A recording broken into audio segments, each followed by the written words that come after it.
Okay, everyone, welcome back to Below the Belt Sports. This is our Down the Line series. We got a special guest with us today, Mike Walker, huge Mets fan, lifetime Mets fan.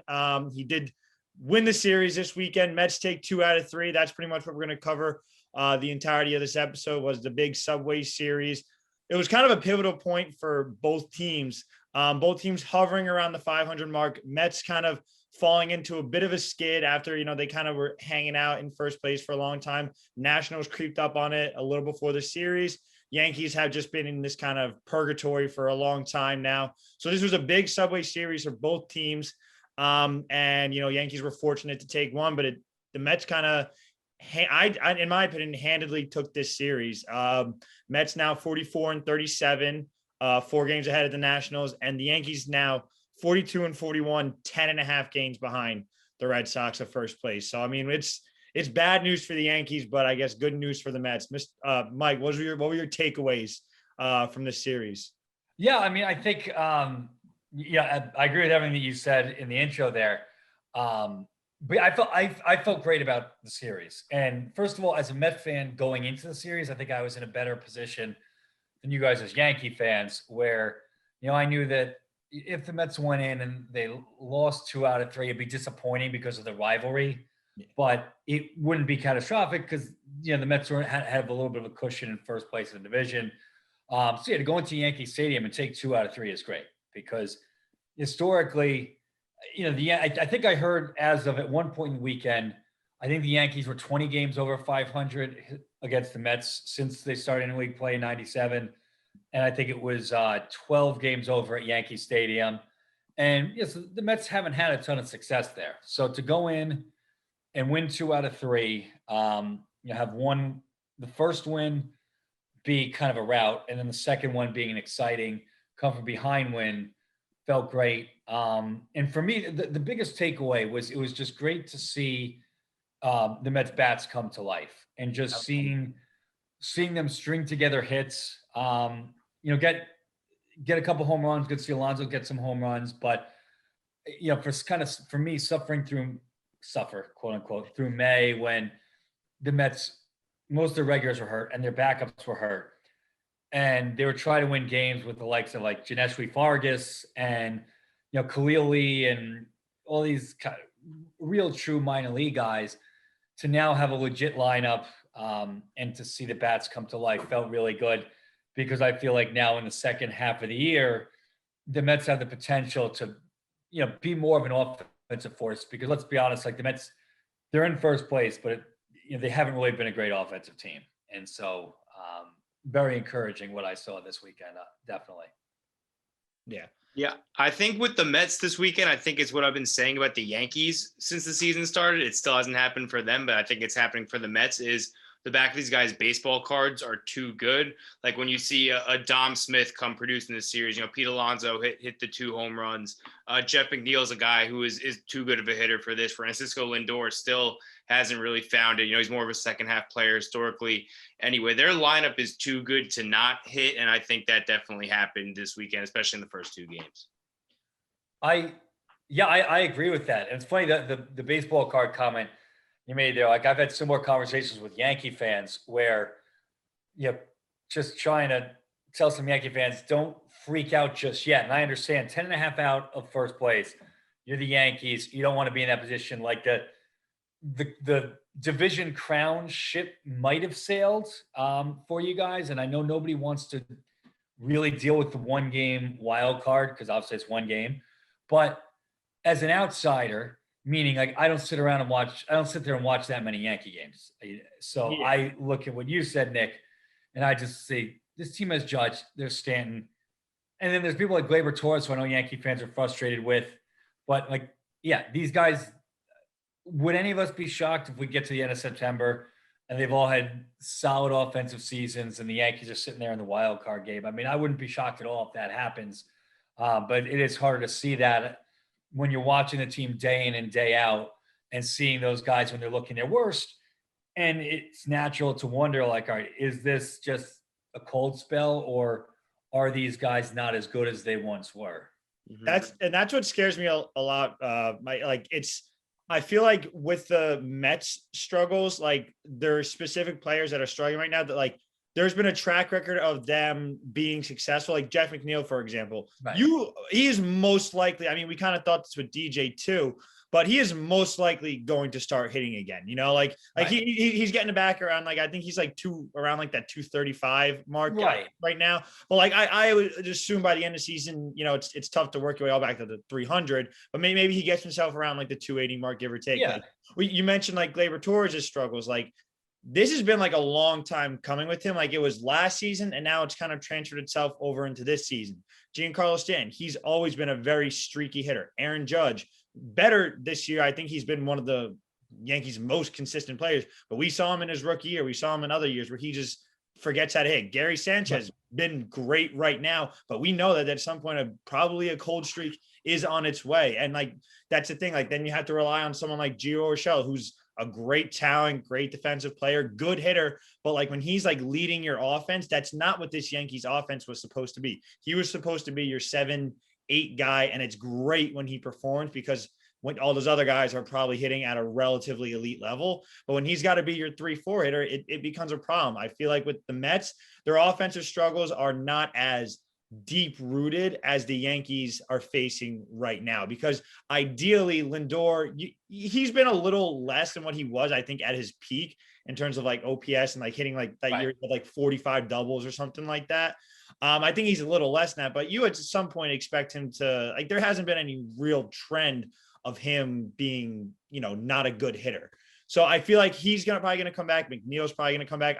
Alonso's been a little weird. I think that he will he's got 15 homers, not bad, but I feel like he'll get his, you know, real power back at some point. So I feel like the Yankees offensive struggles are a lot more deep rooted than what the Mets have to deal with right now. And that's why I think they're in a much better position going forward than the Yankees are in terms of, you know, those offensive problems. Yeah, I agree. I don't know if Nick has anything he wants to add to that. I think just the one thing that scares me real quick is just how many variables are kind of moving around the league right now, like in regards to the juice balls and then also the sticky substances with pitchers. Like I think Gary Sanchez, a lot of his struggles were with high fastballs, and you can really trace back as soon as the league started cracking down on foreign substances that he started hitting high fastballs again because the spin rate goes down like league wide. So I think that helps him. Glaber Torres, he came up as a guy who was supposed to be a line drive hitter, turns into a home run hitter. 2018, 2019 hits a combined, I think 62 homers, but we know the ball was heavily juiced those years. And now the ball is not juiced. I think he's hit 9 homers combined the past 2 seasons, or maybe even less than that. So it's kind of like, did we just completely screw with him to the point where now he thinks he's a power hitter, and rightfully so. He was his first 2 seasons, and now is he messed up forever? Are they going to change the balls back after the All-Star break, or does he find that line drive approach that made him a top prospect in the minor league? So I think it's so weird, especially with the sticky stuff in Garrett Cole, who we'll get to later, and you don't know what he is. So just the fact that there's all these moving variables, I feel like have all affected so many teams in different ways. And for the Yankees, I just feel like it's just been like horrible almost all the way. Perfect storm. Yeah. I agree with all that. And I think just as a baseball fan first, putting myself as a baseball fan for being a Met fan, I do find it a little frustrating that going back to 2019 and now to this year, that MLB does make these changes either overtly or covertly that have such impacts on so many players and their performance. Like you don't see that. I don't think you see that in the other major sports, to my knowledge, where you go back 2 years ago in 2019, and the list of guys hitting 20 home runs is a mile long. Even the list of guys hitting 30 home runs is really long, to the point where, you know, it's just not that exciting a thing. And now with the sticky stuff, it's just random day in June. Oh yeah, we're going to crack down on that now. And it's not like it's something that, I mean, like teams were definitely providing some level of sticky substances, I think. So it's not like teams were in the dark on this. And so all of a sudden you just put the smack down on the pitchers like that overnight. Does it cause injuries like Tyler Glasnow mentioned? Maybe, maybe not. Like I'm not an expert in that matter, but I think to return to what Rob said earlier, when Rob, you were talking about the Mets lineup and guys eventually doing what we expect them to do. The nice thing for me as a Met fan right now is I'm just worried about winning. And I think because we've had so many ups and downs in recent years, with 2019 is a hitter's year. Now this year's a pitching year. Throw in the fact that there's other weird stuff like there's 7-inning double headers. And so, I'm not doing as much of the comparing stats from one year to the next or 1 year to the previous. I'm just looking at what the Mets need to do to win right now. And so when you talk about McNeil, Lindor, Alonso, if McNeil ends up hitting 260 this year, I'll take it. I mean, he's hitting 230, and hardly anybody's hitting over 300 this year. That's true. That's right. true. So if he's hitting 260, and it's it's a strong 260, where I feel like he's getting hits in big spots, and it's he's getting some extra base hits, hitting a couple of home runs, driving runs, getting walks, decent on base percentage, then I feel fine. Francisco Lindor, same thing. And I think like what happened already, it's a sunk cost that's done. So even if he ends up hitting like 240, let's say, for his average for the year, again, if he gets some big hits and he has a good second half of the year, that's fine. And Pete Alonso's not going to hit 53 home runs this year, and that's okay. Now some of it's because he missed some time due to injury, so that hurts. But even if he had been healthy, he's not going to hit 53 home runs this year. And I think realistically, I remember telling myself when he was a rookie, say like, all right, Mike, this is great that he's hitting 53 home runs. You can't be disappointed in the future when he might never hit 53 again. He might never get deep into the 40s again. And that doesn't mean that he's a bad hitter. It just could be that this was his best year. So yeah, I'll let you guys take it from there. I was going to say a lot of time. I mean, that quick point, just a lot of times, like you find that players' best year is their rookie year, just for the fact that the league hasn't adjusted to them. And you see that all the time in football. Like these rookie running backs come out of the draft, run for 1,200 yards. You draft 8th overall in fantasy. They never run for 800 yards again. You know what I mean? Like Steve Slayton, like, you know what I mean? Like that guy. Right. Great. I drafted him so high. And then like, it's because talent, it's like you got the talent, but then you have to have the baseball IQ where you can learn to adjust to pitches. And it's not just being coached, it's being able to like little things like this, like recognize spin rate off the ball, understand pitch sequencing, in terms of being a hitter. It's all these little different things that like, if you don't adjust, like your talent's really not going to take you as far as you might have expected to after your rookie year. So you're good point. Yeah. And I think also to your point, the mental strength these players have to make these adjustments is just enormous. And no, let's be clear.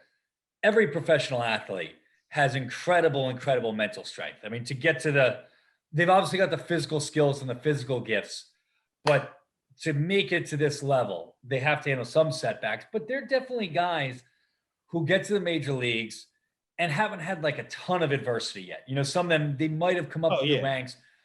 And like they dominated Little League, dominated high school, dominated college, dominated the minor leagues. And so now all of a sudden, it's like, okay, I might have done well to start my MLB career.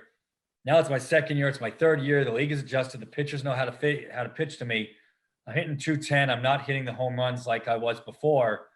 How do I handle that? Do I just, do I go up to the plate now feeling defeated before before the pitch even comes? Because you can't hit a major league pitcher if you're already feeling defeated. So I think that mental aspect is big. Yeah, and I think this is a good transition over to the Yankees, actually. And we talk about people like Glaber Torres, and it's like maybe that guy Glaber right now is figuring that out. I mean, we forget that we have such high expectations for this guy. He's only 24. You know what I mean? Yeah. He's a year older than us. Do you know what I mean? Like it's crazy. Like that is. There's so much mental adjustments on top of the fact that Rob Manfred is fucking with all of them and changing the ball every year that he's got to play a game. Play one of the hardest sports ever. Exactly. And now he's got to deal with all these other facts and the fact that he's 24, got to deal with all these adjustments that he was going to have to make anyway. And it's really difficult. So, Yankee fans are in the process of deciding whether we're supposed to be selling or not. And Glaber Torres is kind of at the forefront of that discussion right now because of his potential value. And, that's just a lot on this kid's plate. And I don't want to totally give up on him because he is going through these mental games of where you got to figure it out where what is, like Nick said, line drive approach, home run hitter. What is he? And maybe he doesn't know until he's 27, 28 when you're supposed to be in your prime. Not everyone can be Tatis and be a superstar at 22. It's not always possible. It's funny hearing you say that, because I think back to Ahmed Rosario when he came up in 2017, but like 2017 and 2018, his first full year. And a lot of Met fans were on Rosario's case because he didn't come up and, be like A-Rod in his prime from day one, which I think all Met fans were hoping that that's what he was going to be because, it's New York. Every Met and Yankee prospect is touted as the greatest player of all time is what he's going to be. Oh, yeah. But I remember making a comparison at the time, and you can remind me when Glaber came up. I don't remember. 2018. He came up in 18. Okay. Yep. So he came up in 18. So actually, to be fair, then my Rosario comments were more 18 and 19, where Met fans were upset that he hadn't amounted to that much yet. And I'm saying, hey, you know what? I think people are unfairly comparing him to Glaber Torres because Glaber came up and was so good right away. And it's unreasonable to expect guys to come up from the minor leagues and just dominate right away. And so that's the comparison I'm using, saying Ahmed Rosario, don't compare him to somebody as great as Glaber. And now we're not, we're 2 years later and it's already, Yankees got to get rid of Glaber. Or not, you guys aren't saying that, but there are Yankee fans who are saying that. No, absolutely. And I think you hit on an important point, especially playing in New York. I think fan expectations and kind of narratives can drastically shift. I mean, even when it comes to Garrett Cole, I know it's very frustrating. You look at the last two starts, this weekend, him and Aroldis Chapman collectively lost a game that we should have won. The offense gets 4 runs off Marcus Stroman, who's been fantastic this year, and he can't get out of the 4th inning. But at the same time, do I blame him for having to figure out, he's been using this spider tack stuff the last 4 seasons that he can't on a dime figure out how to be still the same Garrett Cole? No, realistically, you got to give him a couple weeks, but it's harder to do that when you're 10 games out of first place. Maybe if we're in the Mets spot and we're 4 games up, we're a little bit more patient with that. Same thing with Gary. I feel like with Gary, it's, since he'll never be probably what he was in 2016, 17 again, where he was this world beater, 280 hitting catcher, 35 homers. Like, you don't get that from the catching position. So people can't realize, like, if you can hit 230 and hit 25 homers and not have a brutal pass ball every other game, like, that is extremely valuable from the catching position. And then, we spoke on Glaber before, where now I feel like it's, he's been bad for 2 years. Well, he's been bad for 60 games and roughly another 60 games. So, like, yeah, maybe that's one bad chunk of a season. So it's hard to have patience for these guys. I think when they play in New York, we're so used to it. We grew up with, the Jeters, the A-Rods, and on your, the David Wrights, whoever you want to compare it to on the Mets end. And there's expectations on both of these teams. So I think that it's tough to be as patient with these guys as we should when we're expecting the things from them that we are. Especially with the offseason that both of these teams had. We were expecting, Yankees didn't make massive moves this year, but, we were expecting them to be one of the best teams coming in. And Mets, had a whirlwind of an offseason, obviously who they did get and who they didn't get. But, you got Lindor and you were like, okay, let's do this. You got Carrasco, let's do this, So expectations were high this year coming into it. And then, they definitely had to be tempered down a little bit. Right. Oh, yeah. I mean, and I think when the 3 of us talked in March, we were talking about, I think we talked about how to handle looking back at last year, the 60-game season. And I think I mentioned that, I didn't put that much stock in it. Like, I wasn't really going to devalue people because they had bad 2020s and so on. And as we progressed into this season, I still kind of take that same approach where last year was just a blip, and it kind of, it can help enhance a viewpoint. So like you guys said, if somebody is not doing well this year and was also bad last year, then, you can put that all into the same argument, but I don't put too much stock in last year. It's funny. You brought up, you're bringing up David Wright and you're bringing up the past stuff like that. And it reminded me of something, Rob, you were talking about before with Gio Urshela. This is a slight tangent back to what you were talking about before, but how saying how Urshela, you don't want him carrying the load. You want like other guys, like he's not meant to carry the load. It's great when he does, but he's not meant to. Yeah. He's not meant to. And that made me think of David Wright, because as much as a lot of people around baseball think of David Wright, face of the Mets for most of this millennium. But when I look at the Mets of the late double zeros and the early 2010s, like the best hitters on those teams to me were Reyes, Beltran, Delgado. Delgado was just there 06, 07, 08. David Wright put up some monster numbers in 06, 07, 08. But I think it really helped him that he was usually the number 5 hitter, and the other pitcher had to worry about all those other guys.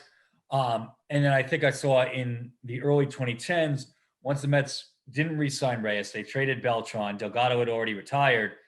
That David Wright was a nice player, but he wasn't really so much of a focal point of the lineup player. I think like 2012, he did start the year awesome as the guy, but after that, he never really played like that superstar again. And I think David Wright's a better player than Gio Urshela, but it's a similar feel though. There are guys who are used to having that superstar spotlight on them and having the pitchers go into the game saying, I need to figure out how to get this guy out.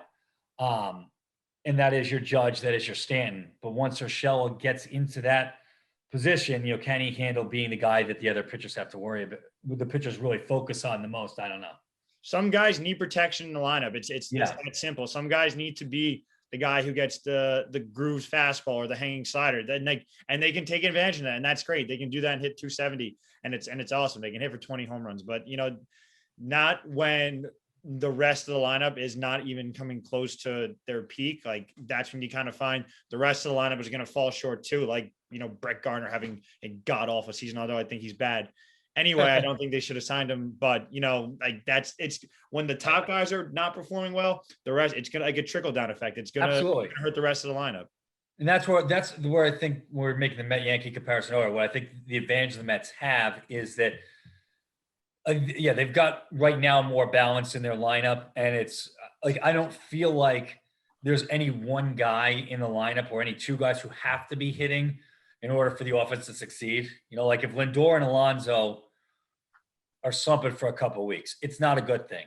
But I don't feel like it's catastrophic. Like I feel like, all right, they got Nimmo back, they got Dom Smith, they've got Conforto, they've got enough guys who are still going to hit that it's not the end of the world unless they have like 6 or 7 guys who are all not hitting, and of course then that would be problematic.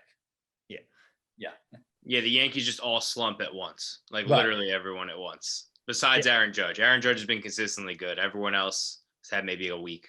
Right. That's what we've been saying all season is like everyone in the Yankees lineup is bad except for one guy at a time. They literally have taken turns, one guy at a time, just being red hot, and then the rest of the lineup just stinks. They win.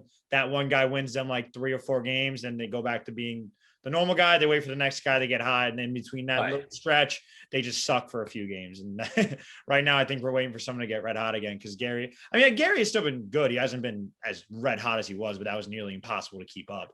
Of course. Right. But again, it could happen. I mean, I know the Yankees have they have a big stretch after the All-Star break, right? They have Boston, Seattle, Houston, I think, and maybe not in that order, but I think they have that as their road trip. And obviously that could bury the Yankees, but they could also go like 7-3, hit well, and all of a sudden now you're heading toward the trade deadline thinking, let's add some pieces. And it's not the craziest thing in the world for that to happen.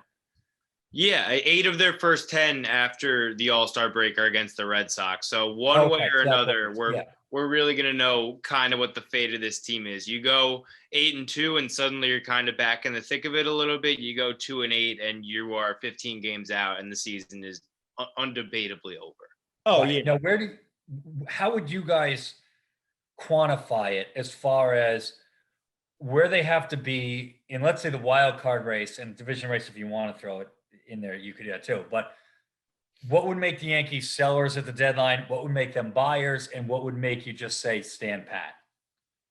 Nick, I'll go first. I think you're going to have a longer answer for this one. My number for this whole season has been 8 games behind. I think it's a mental state. I just feel like that's always a number that I've seen in the past. I remember with the Blue Jays specifically a few years ago, they felt like 8 games out in it was like not March. It was like probably like mid-May or end of May. And it was kind of like yeah, like they just like looked defeated the rest of the season. Every time you played them, it was just like 8 games out. We're not coming back for that. It's too hard. You have to go, Right. you have to get too hot. So like my number has always been like, that has always stuck in my head, like that season, because they were supposed to be like one of the favorites coming out of the AL. Similar to the Yankees this year. They fell 8 games out and they just never recovered. That's so I can kind of find myself with that 8 games behind number if they're right around there. And I think my opinion, that's a little too low. I think you can probably be 10 or 11 and be like, like we still got to at least try. But 8 games in my head is like, you know what? You're not doing this. The Rays, I mean, even without Glasnow, probably still too good. And the Red Sox have shown no signs of slowing down. Their pitching after this whole crackdown has been one of the best in baseball. So there's like, it's not like I really don't see them slowing down at all. 8 games behind that team, you're not coming back. That's your 8. When you say 8 games, you mean 8 games out of the division or 8 games out of first place? Yeah. Right. So and that could put you around 4 or 5 in the wild card, give or take, depending on how the Rays do, because I think they're half back. But I mean, like, I don't know. I still feel like with the middle of the AL right now is so just like average. Like you're still gonna find yourself like just in a weird place. Like you might as well just make a decision one way or the other. So I think my 8 games is a little too much though. 8 games out of first place. So Nick, I'll let your numbers go. No, but that's a good like framework. Yeah, I was gonna say like 7. I mean, it's so tough. Really, for me, it's not even as much a numbers thing as much as it is like they just need to play better baseball going into the break. Like we've seen them put together a 2-week stretch. Like I thought they were fully back when they took 2 of 3 from Oakland and they swept Toronto on the road. I was like, you know what, these are good teams. Right. They're beating, it's starting to come together a little bit. And then they end up getting gut punched and get swept by the Red Sox again and have this brutal week at home against the Angels and you guys. So I think they just need to, really they would need to win both those series against the Red Sox for me, whether it's 3 out of 4 or a sweep. But yeah, I don't know. I think the tougher thing for me is deciding what is buying and what is selling, because I don't see them going over the luxury tax. And at the same time, I don't see them completely tearing it down. So I think the deadline, kind of no matter what they do between now and then, is really going to be a tough call. Yeah, I could see it. Mike, what's your move for the Mets? Like, what do you want them to do at the deadline? Because I feel like they're in a good spot right now. Yeah, they definitely got to do something. But what do you think that like, if you had like, let's say one move that like let's say you can't get everything done similar to the offseason. Like you can only we got our Lindor, Carrasco, we got our guys. At least we did like something that was really beneficial for the team. What is your one move at the deadline? Well, it's adding a starting pitcher. Really, and I would just say generally best available. So with there still being 3 weeks, a little over 3 weeks until 3.5 weeks till the trade deadline, remains to be seen what teams will really be out of it and looking to trade starting pitchers. I heard somebody, I forget who it is, on one of the stations earlier today actually talk about like Kyle Hendricks, for example. Like if the Cubs fall out of the race, they've lost like 11 in a row now. Yeah, right, exactly. So they keep free falling. No, just like I realize that Kyle Hendricks this year is not Kyle Hendricks of 5 years ago. I'm not expecting, and that's fine. I'm not expecting the Mets to go out and find like a Cy Young Award candidate, but the Mets starting pitching has been great. Obviously, I mean DeGrom, Stroman, Walker. It's awesome to have those 3 guys, and then we'd been hoping that either Carrasco or Syndergaard would kind of be back by this point. They're not. And so I think realistically, I don't think any Met fan can expect anything out of those guys. Like anything that the Mets get out of either of those guys in 2021 is gravy, but I don't expect it. So I think most teams have questionable number 5 starters, or, maybe they do bullpen games, stuff like that. So just to get in with actually David Peterson had been the 4th starter. And he'd been disappointing after last year. He'd been getting his act together a little bit lately, but now he's hurt. But it'd be great if the Mets could just bring in another legitimate MLB starting caliber pitcher, somewhere from a standard like 2 to 4 starter, if you will. Yeah, you don't have to sell the farm for, but can be good. Can be good. Right, exactly. And that guy just has to be the number 4. And then Peterson comes back, he's the number 5. I know teams usually are always looking to bolster the bullpen. Mets bullpen's actually like pretty solid. I mean, of course, I would take more bullpen arms. Every team would take more bullpen arms at the deadline every year. I mean, that's pretty much a given. You get who you can, even if he's not having a great year. You hope maybe you get lightning in a bottle. Like sometimes it works. Like the Mets get Tyler Clippard in 2015. He does well until he self-combusts in the playoffs. Mm-hmm. The Yankees get Tyler Clippard in, what was it, 2017? 2017. He self-combusted like right away. No, he was good. Self-combusted right away. He didn't waste any early in right. 17. Yeah, I'd say like you don't always know what you're going to get though. I mean, I've just seen it so many years with the Mets that I don't, I've seen it work. I've seen it not work with so many guys. So I'll take a flyer on any reliever and hope for the best. But when it comes to the lineup, if the Mets have enough position players that if guys are healthy, they actually are going to have more guys who are capable starters and they know what to do with. They have a strong bench. So I'm not looking to make a major move, make a move there, unless it's something like, like again, we're talking about the Cubs. Like the Cubs say, all right, we're going to shop Chris Bryant. Something like that. Then I say, okay, yeah, like I like JD Davis, even though he's been hurt most of the year. VR's a nice player, but if you're telling me the Mets can bring in Chris Bryant to play third base, let's do that. But I'm not, if I'm the Mets GM, like I'm not beating down doors trying to get help with the position players at this point. Yeah. I like Kyle Gibson for you guys too out of Texas. I think he'd be coming out. I mean, Texas is obviously going to be sellers at the deadline. He's been one of their best pitchers. He's got like a 2 ERA this year. So you could probably get him for, he's the ace right now, but like on a bad squad. I think you can get him for a little less than you would Hendricks, at a premium for this year, but he's pitching well. So who knows? Oh yeah, absolutely. And I think that Gibson, would be a great acquisition. And I think that like Gibson's probably the most likely guy that the Mets would get because, you figure, I don't think the Cubs are as bad as they've shown the last 9 games. Nobody's as bad as they are when they look their worst. Nobody's as good as they are when they look their best. So, the Cubs will probably have a good stretch in them, and they might get closer to being the wild. I mean, I don't know. It's interesting because like you see we're in both leagues where the wild card race. If you're not in the NL West or the AL East, the wild card ship has kind of sailed for the most part. Yeah. Mm-hmm. Yeah, the Cubs really looking more at the division.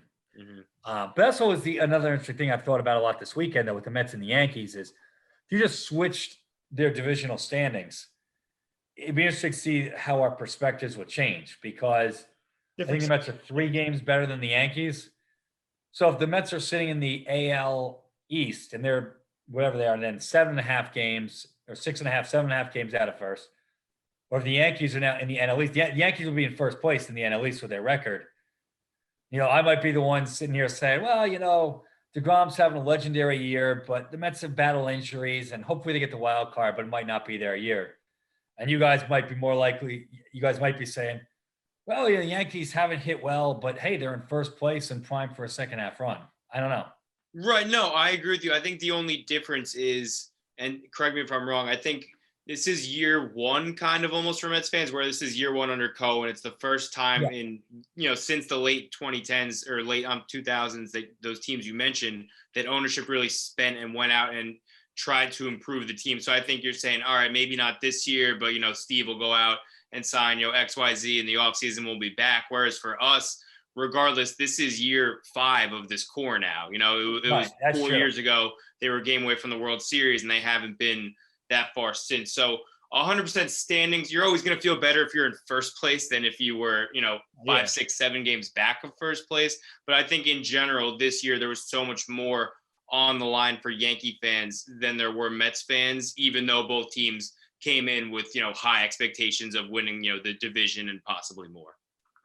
I agree. Yeah, I think it's for me as a Met fan, it's probably more akin to you guys in like 2017 or something like that, where it's just like, hey, it's great that it's a fun team to root for. And I'm not saying the Mets are doing better than I've expected. They're not doing better than I would have expected when we talked in March, but considering the injuries that they had in May, they are doing better than I would have thought. Absolutely. Yeah, well, given the circumstances that actually happened, I think the Mets have done a really good. And I actually asked this question. I mean, we're almost out of time, but I actually asked this question at the beginning of the season. Like, I was like, "What is Luis Rojas? Like, what kind of manager is he going to be?" And I think he's been really, really good. His bullpen usage has been solid. I think he made some odd decisions with usage of DeGrom in the beginning of the season. Kind of related to some, fell into the lineup decisions too. But I think he's been a pretty good manager and he's kept them above water. We didn't have a feel of what Luis Rojas was going to be. And I think he has actually turned into a very good manager. I think he managed the clubhouse well. I hear him on like Carton and Roberts sometimes. He actually manages the press very well. Like a friendly guy. It seems like, he jokes around, but doesn't give away any information. I like that. So I think overall he's been a really good sign, hire, whatever you want to call it, for the Mets. And I think he's done a really good job keeping this team, while all these injuries have happened throughout the season, kept them in first place. Like you said, it's really only like 7-8 games above 500. And, if the Yankees and Mets flip flop, it might be a different situation, but regardless, you deal with the cards that, like you have in front of you. And he's done a really good job with it so far.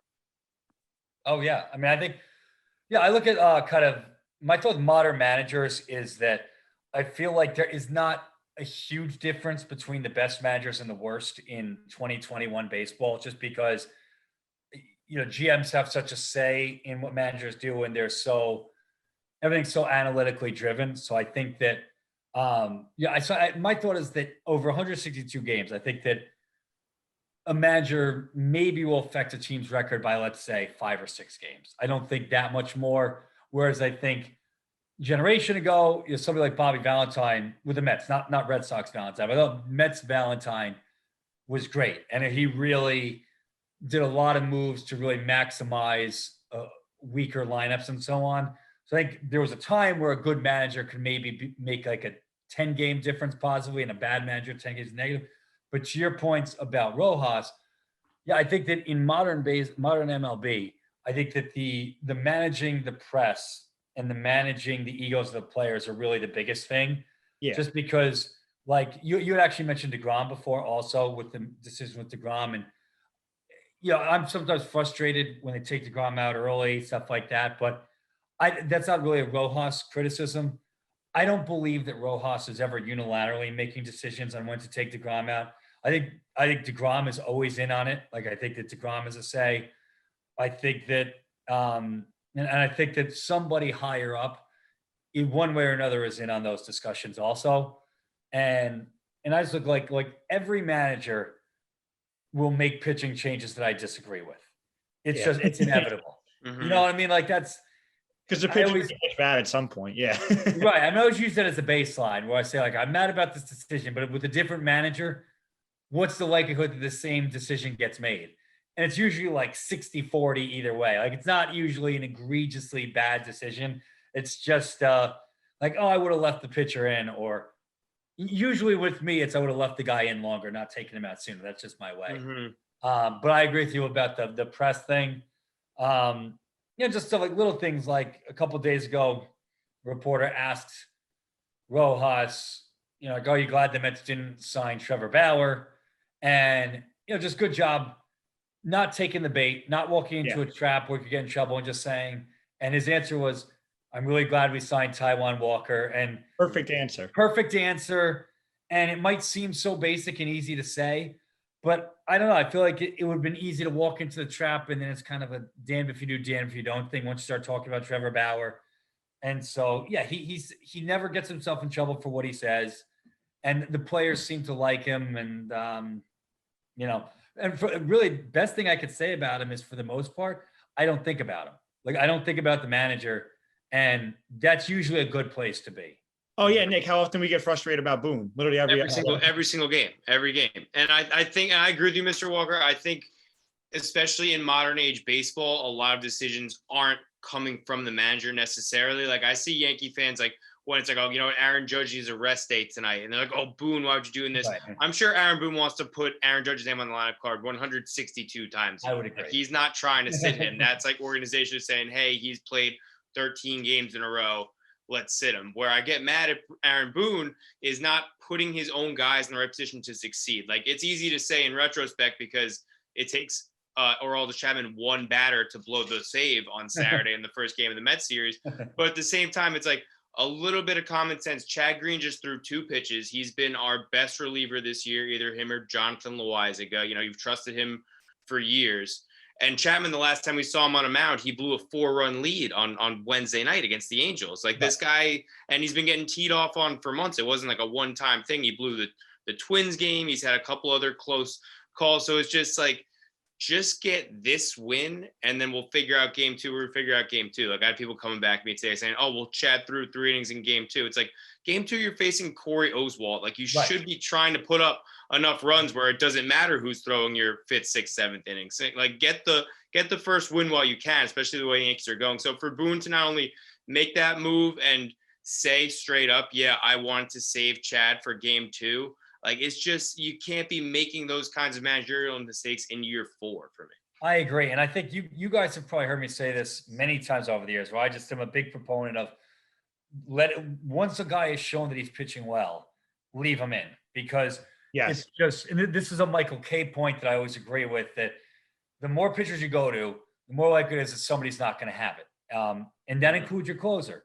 And Rob, you were a pitcher, so you can probably appreciate it much better than I can. I was never a pitcher, but some days you have your good stuff and some days you don't. And so you bring in Chad Green, he does the job. It's just, to me, and this is something a lot of managers get wrong, in my opinion, but I say leave him in that spot. And you're right. Like you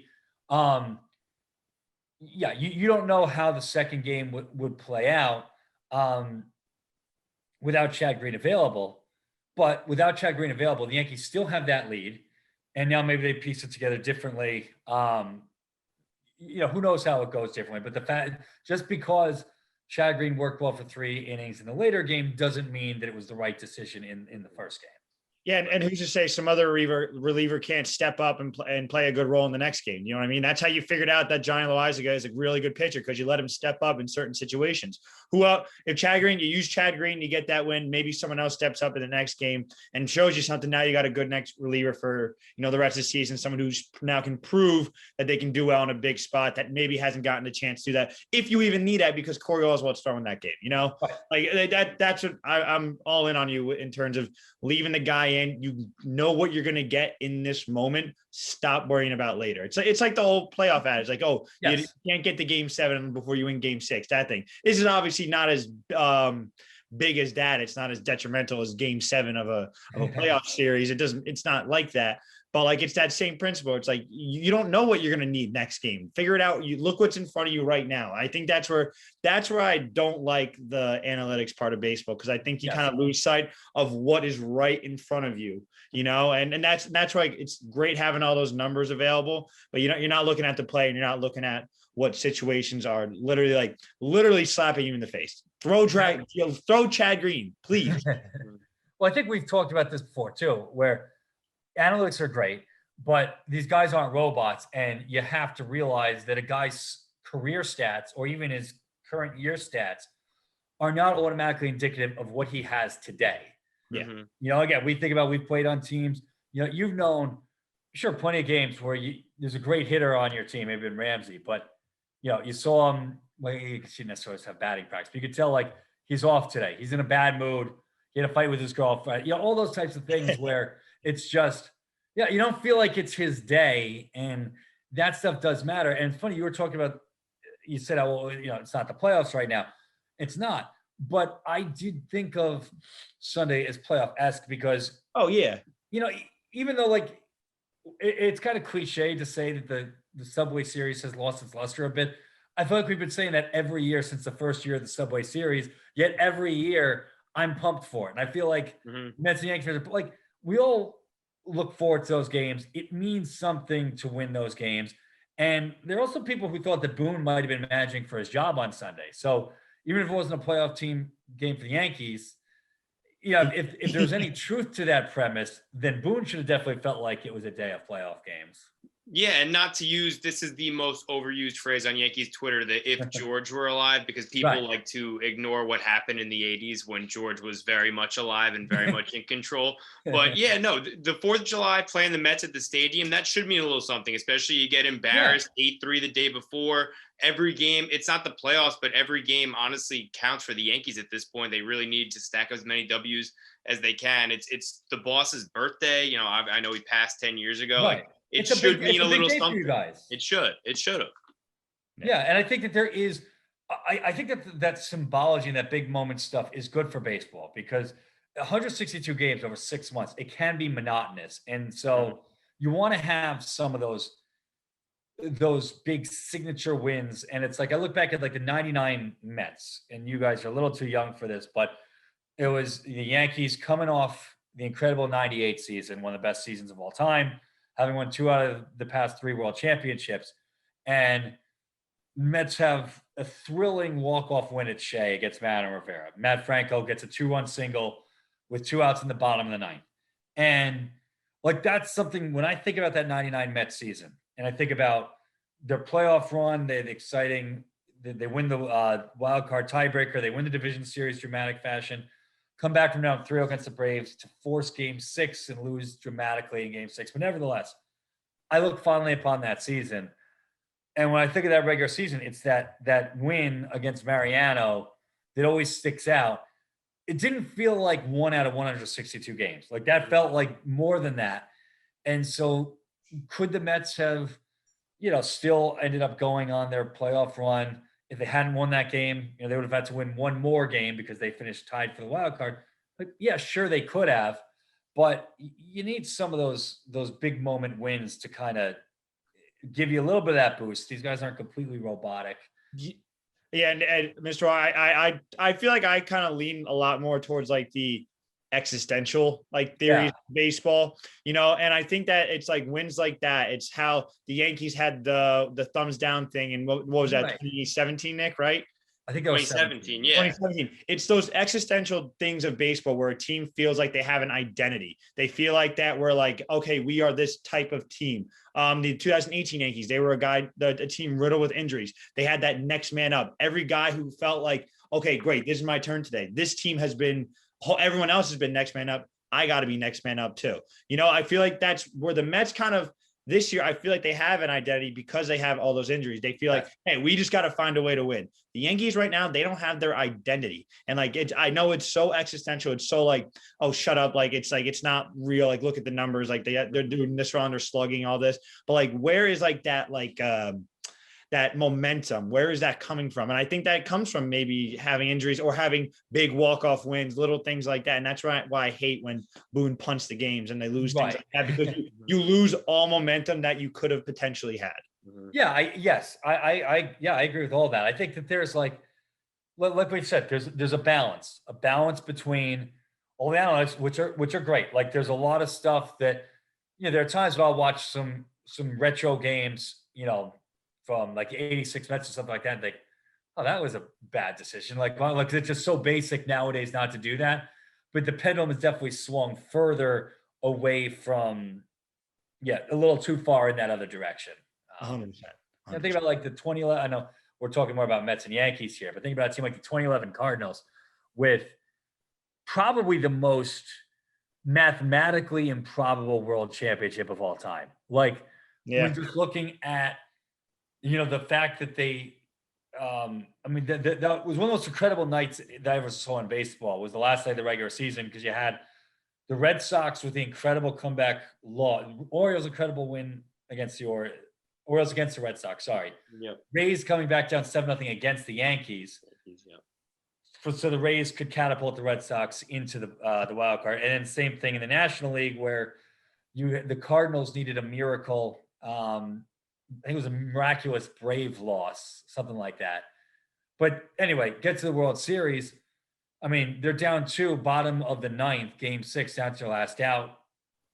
They get the hit that Nelson Cruz probably could have caught.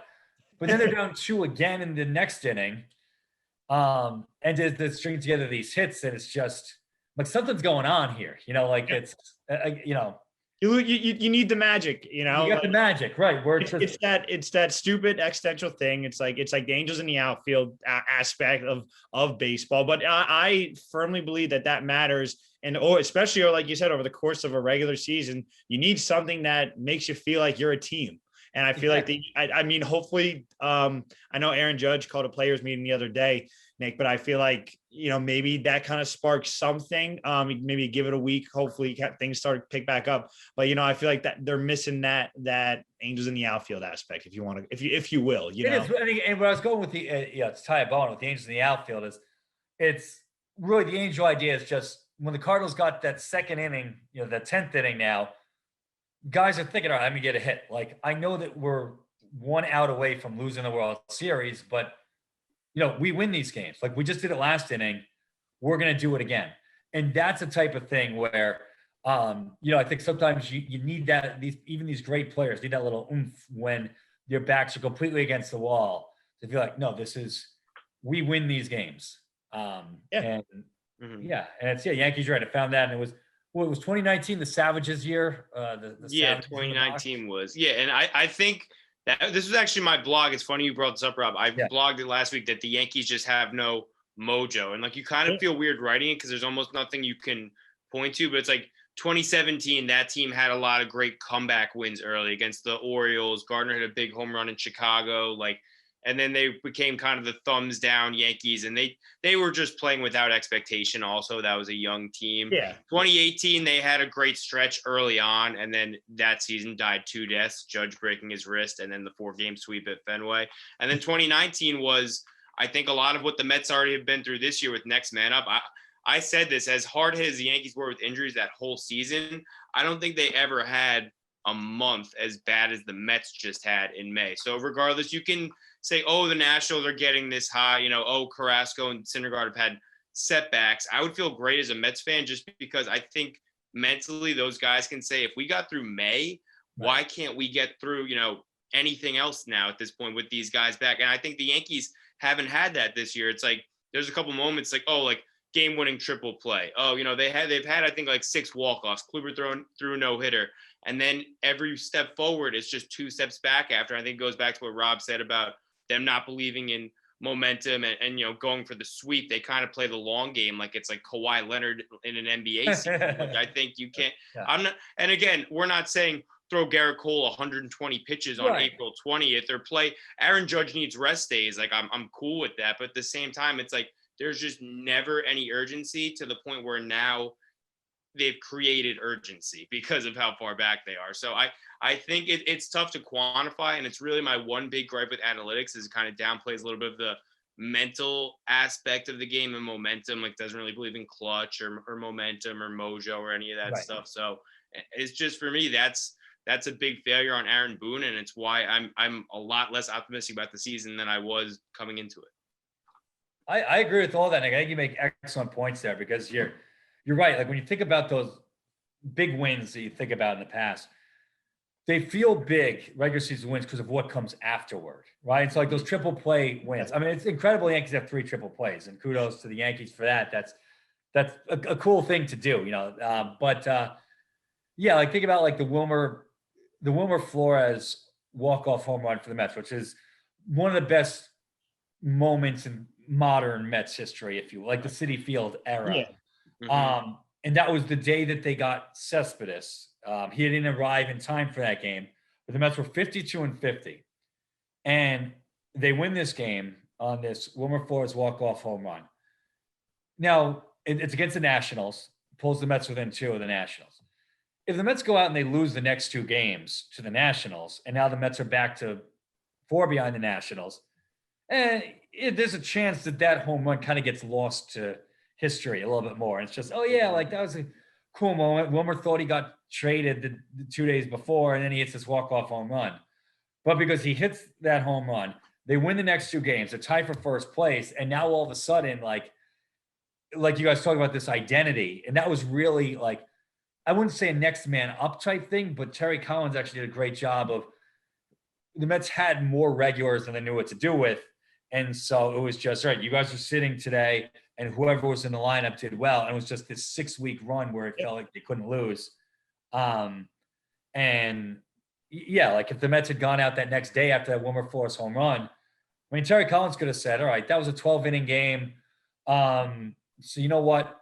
Like, Daniel Murphy, you're going to sit this one out. Granderson, you're not going to play this one. But he didn't do that. It was like, it's a big game. It's a big series, and we're going to keep winning. I'm all in. How you handle momentum is, I think, especially now in modern baseball, is the most important part of being a manager, outside of press and all that stuff. How you handle how your guys feel and how your guys, play based on how they feel is everything. It's everything. Yeah. All right, Sean. Yes. I was going to say, Mike, I think we kept you a lot longer than we were planning to.